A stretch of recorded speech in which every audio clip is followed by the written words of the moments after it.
মেঘালয়ৰ মিনি পেহেলগাম হিচাপে পৰিচিত এই সুন্দৰ স্থানডোখৰৰ প্ৰকৃত নাম হৈছে লুমেইৰ পাইনগাৰ্ড।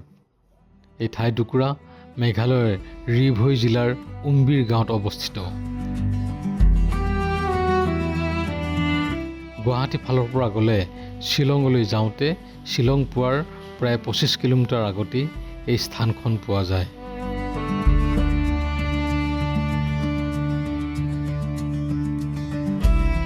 ইয়াৰ বিশাল সেউজীয়া ঘাঁহনি, শাৰী শাৰী ওখ পাইন গছ আৰু ঠাণ্ডা সতেজ বতাহজাকৰ বাবে ইয়াক কাশ্মীৰৰ পেহেলগামৰ সৈতে তুলনা কৰা হয়, যাৰ বাবে এই ঠাইখন মিনি পেহেলগাম নামেৰে ভাইৰেল হৈ পৰিছে।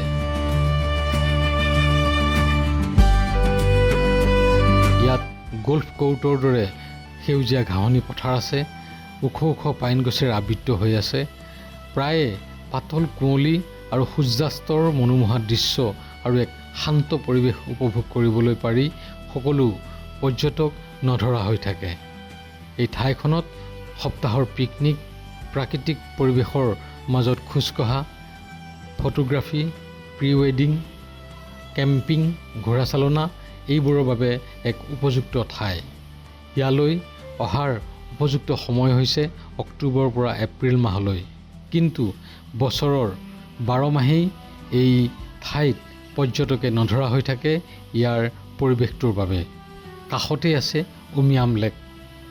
অসমৰ পৰা যিসকলে শ্বিলঙলৈ যায় তেওঁলোকে উমিয়াম লেক পোৱাৰ আগে আগে 12 কিলোমিটাৰ ভিতৰলৈ সোমালে এই ধুনীয়া ঠাইখন পাব।